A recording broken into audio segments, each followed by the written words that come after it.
Ladies and gentlemen, hello. This is Al24 Midnight News, and these are tonight's headlines. With Algeria's participation, Russian President Vladimir Putin affirms at the opening of the second Russian-African summit that Moscow is ready to cooperate with Africa in all fields.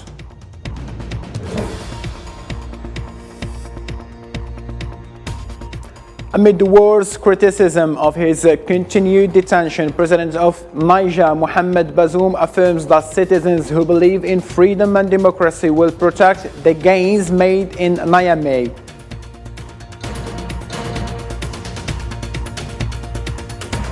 After the murder of a child in Kalkilia, the Palestinian presidency considers the Zionist escalation a continuation of crimes against its citizens, and the UN demands that the perpetrators of these crimes be held accountable.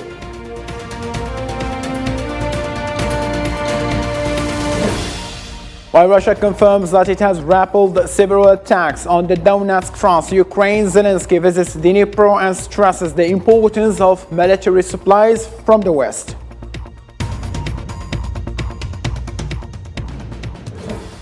Hello again and welcome. In his capacity as a representative of the President of the Republic, Mr. Abdelmajid Tebboune, the Algerian Prime Minister, Mr. Ayman Ben Abdulrahman, participates in the works of the second summit, Russia-Africa.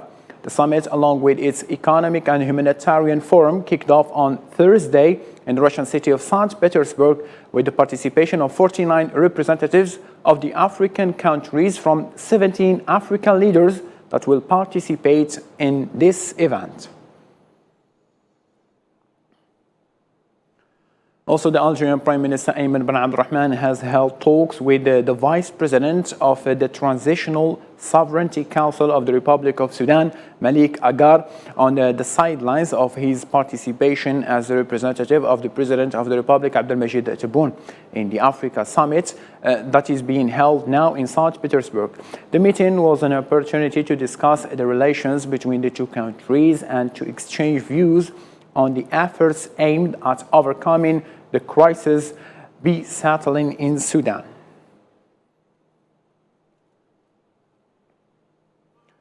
Russian President Vladimir Putin had affirmed in his speech delivered before the leaders of the African Union at the opening of the Africa-Russian Economic and Humanitarian Forum in St. Petersburg that his country is open to cooperate in all fields with Africa, stressing that Russia is an important partner for Africa and that Russian-African cooperation is based on mutual respect and common interests. The volume of cooperation with Africa in 2022 reached $17 billion, while the volume of trade exchanges increased by 35%. Many Russian giant companies operate in Africa in such important fields as energy, industry and agriculture, in addition to the possibility of technical cooperation, which is based on mutual respect and common interests. And without a shadow of doubt, we are open to cooperation with your countries in several fields. During a press conference granted on the sidelines of the Russia-Africa summit held in St. Petersburg, Russian Foreign Ministry spokesperson Maria Zakharova said in response to a question by Al24 News channel that UN Security Council needs to be restricted based on the principle of equality. Our understanding is that Africa is not sufficiently represented, not only in the Security Council but also in the various international organizations. We always refer to that. I refer to the fact that the Security Council needs to be restructured.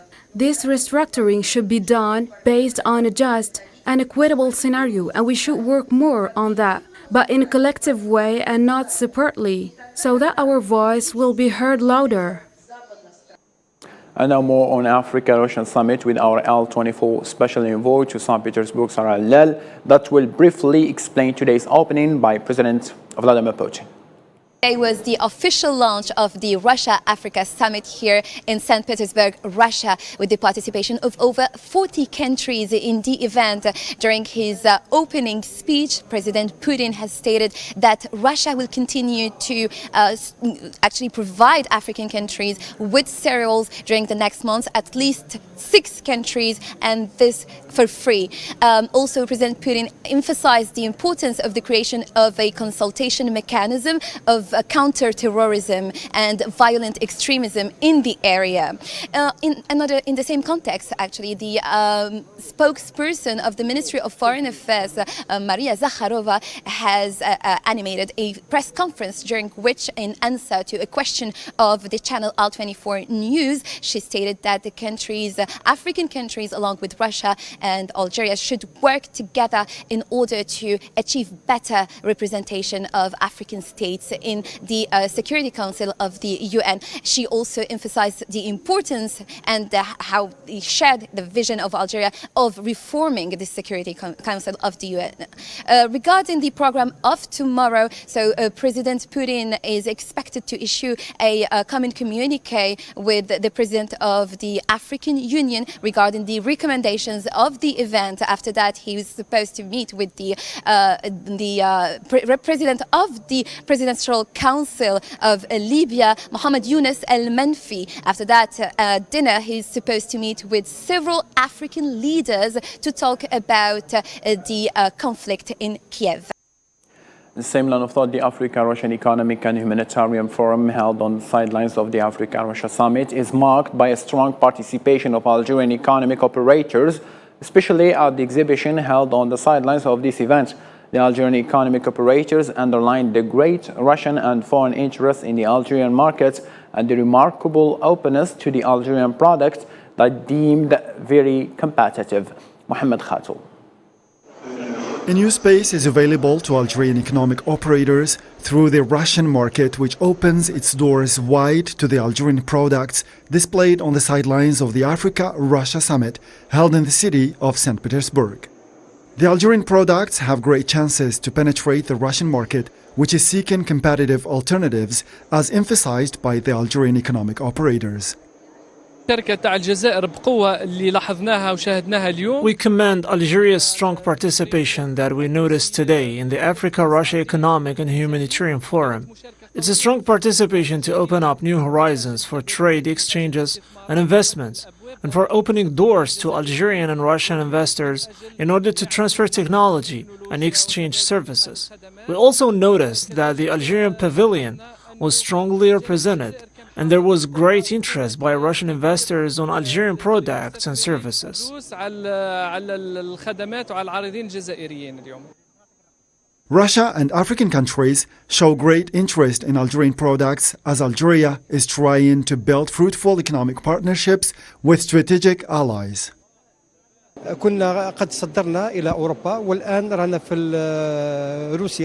We have exported towards Europe and now we are in Russia. Our product is of a high quality and large quantities. Our presence here in Russia aims to find in customers in order to market our products here.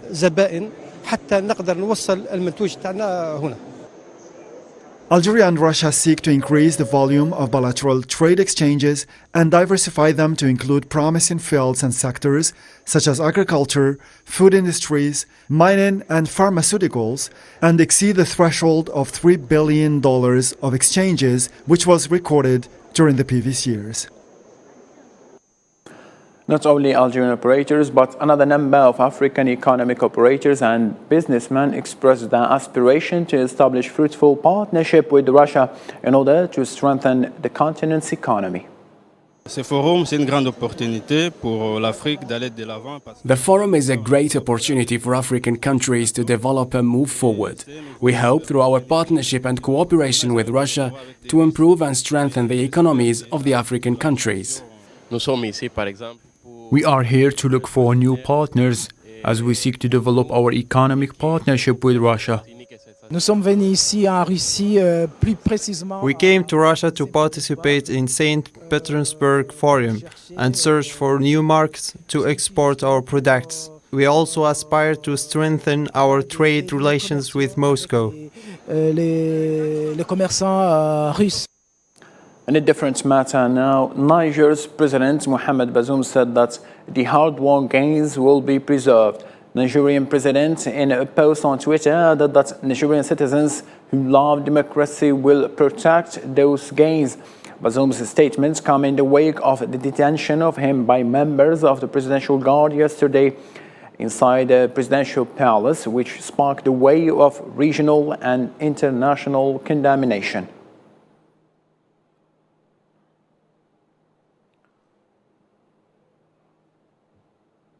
UN Secretary General Antonio Guterres demanded on Thursday that those detaining Niger's President Mohamed Bazoum release him immediately and unconditionally. Addressing reporters at the UN headquarters in New York on Thursday morning, Antonio Guterres once again strongly condemned the attempted takeover. I spoke yesterday with President Bazoum.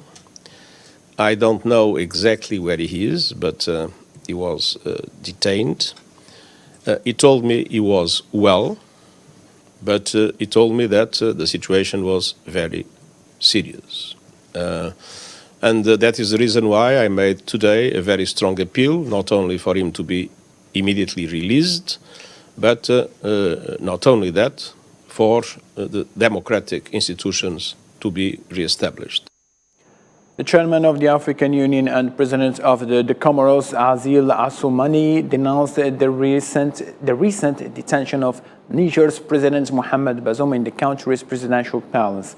In his speech during the opening of the Africa-Russian summit, Azil expressed his condemnation and that the African body for situation prevailing in Niger.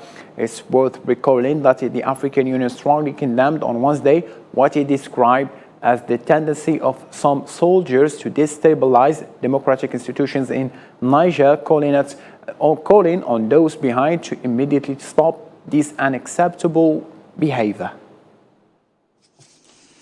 This meeting will allow us to discuss African issues and questions, in addition to cooperation matters in line with the common interests of both Africa and Russia, as well as the entire world. Our today's meeting is an important opportunity to discuss all these questions of common interest.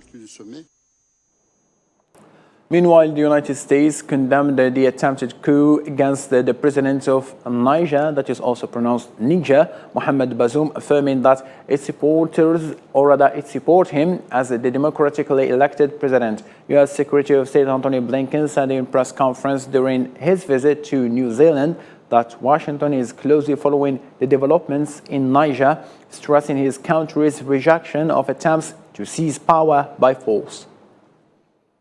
The United States resolutely supports. We are very closely monitoring the situation and developments in Niger. I spoke with President Bazoum earlier this morning and made clear that the United States resolutely supports him as the democratically elected president of Niger. We call for his immediate release. We condemn any effort to seize power by force. We're actively engaged with the Niger government, but also with partners in the region and around the world.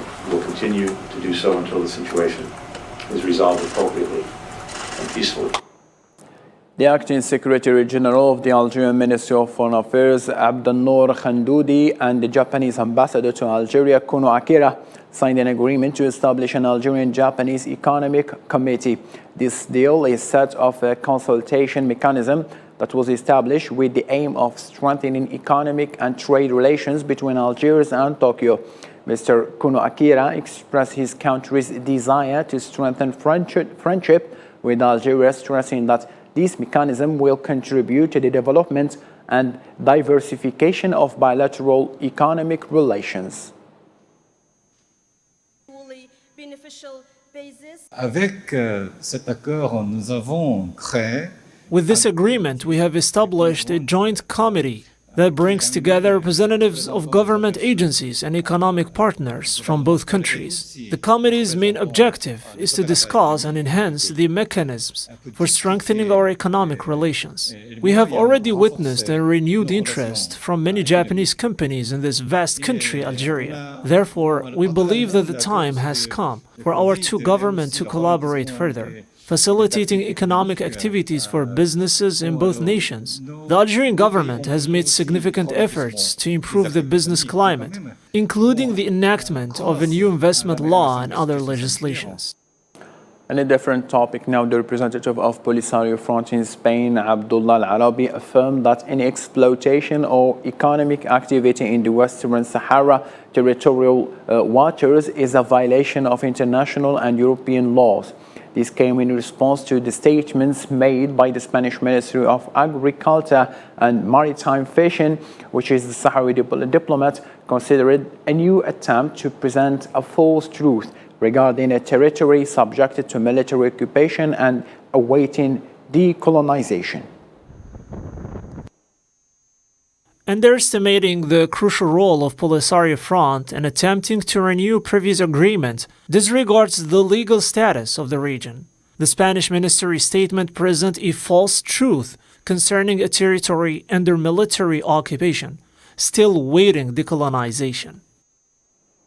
The UN support mission in Libya expressed its dissatisfaction with the announcement by the House of Representatives to unilaterally open the door for nominations for a new government, warning at the same time against any actions that undermine the people's continuous demands for holding national elections that ultimately lead to legitimizing institutions. The United Nations Support Mission in Libya took note of the House of Representatives' approval of a roadmap and its announcement of opening the door for nominations for a new government. The mission has repeatedly warned against any unilateral initiatives to address the political deadlock in Libya. Any unilateral measures similar to previous attempts in the past would lead to dire consequences for Libya and cause more instability and violence, as the country is already suffering from deep divisions, and such moves would deepen the tensions in the region among the Libyans who have been suffering for more than a decade. To Palestine now, where a 14-year-old Palestinian boy was shot in the head by the occupation soldiers during clashes in the northern West Bank. This comes while hundreds of extremist settlers, led by the so-called National Security Minister Itamar Ben-Gvir, stormed Al-Aqsa Mosque on Thursday. Nabil Khazini. The Zionist aggression against the Palestinians continue. This time, it was a 40-year-old young man who was killed by the occupation forces. This is the latest deadly attack in the occupied territory. The young man was shot brutally in the head. Anger reached the seats of UN Security Council. Save this Palestinian generation from the scourge of war. Faris Abu Samra was 14 years old when he was killed a few hours ago by the Israeli occupying forces, who shot him in the head during an Israeli military incursion into Qalqilia at dawn. This is not the only aggression. In Al-Quds, tension was high since the early hours of Thursday morning, after hundreds of settlers stormed Al-Aqsa Mosque. The intrusions included preventing worshippers from praying and assaulting some of them. Palestinian factions called on the Palestinian people and the Arab world and the Muslim nation to rise up against Al-Aqsa's aggression. We affirm that the occupation has declared a religious war in Al-Aqsa Mosque and has emphasized targeting Al-Aqsa Mosque as part of malicious plans aimed at Judaizing and dividing Al-Quds. We assert that whatever the occupation does will not alter the fact that Al-Aqsa Mosque is Islamic, Arab, Palestinian, and that the identity of Al-Quds as the eternal capital of Palestine remains unchanged. Since the beginning of the year, death toll from confrontations and Zionist aggressions has risen to at least 203 Palestinians. Many of them were young people. Also, the Palestinian ambassador, or rather representative to the United Nations, said that there were more than 700,000 settlers in the Palestinian territories, including East al-Quds, pointing out that the occupation authority looted large areas of Palestinian land through settlement construction. There are over 700,000 Israeli settlers in the occupied Palestinian territory, including East Jerusalem. So let us start by calling things by their name. The Israeli occupation is a settler colonial occupation. The international community as a whole calls for ending this occupation. The only way to do that is to address the settler colonial nature of this occupation. Now, in Europe, tensions between Russia and Ukraine continue to escalate, with the Russian Ministry of Defense announcing the successful rappelling of 9 Ukrainian attacks on the front of Bakhmut and Zaporizhia. Hussein Burkani in this report. Tensions between Russia and Ukraine are escalating, with both countries making military moves. The Russian Minister of Defense announced on Thursday that its forces had successfully repelled 9 Ukrainian attacks on the fronts of Bakhmut and Zaporizhia.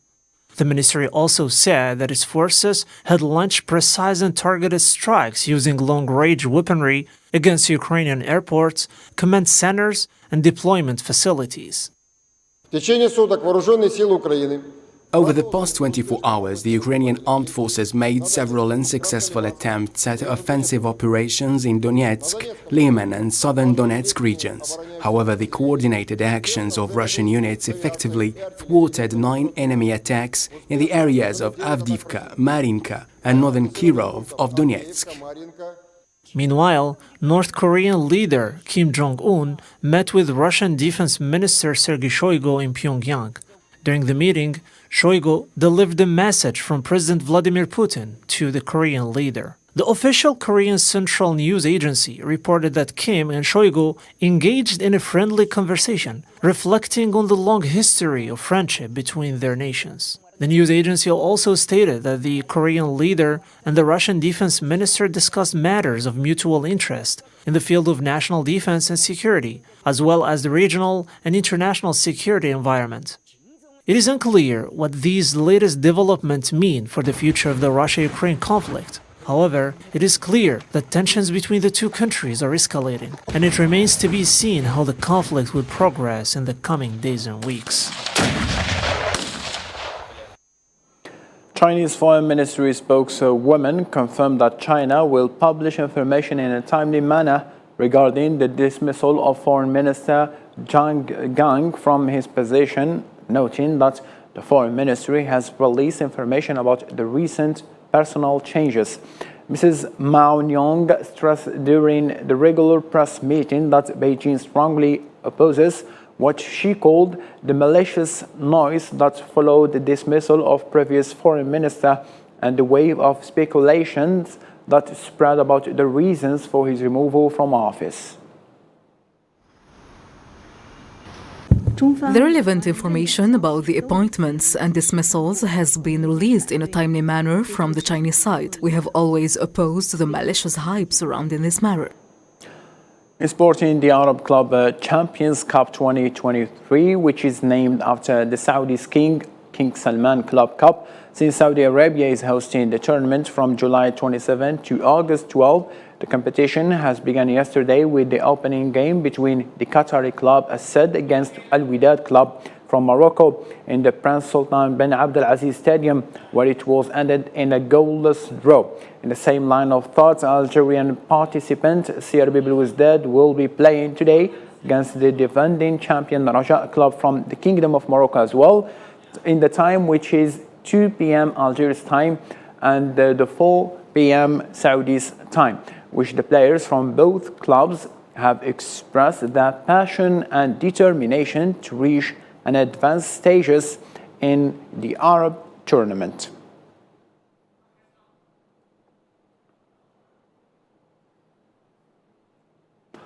Ladies and gentlemen, thank you ever so much for being with us in this late hour. For more updates, you can follow our social media platform. And all I can say at the end, take care of yourself and good night.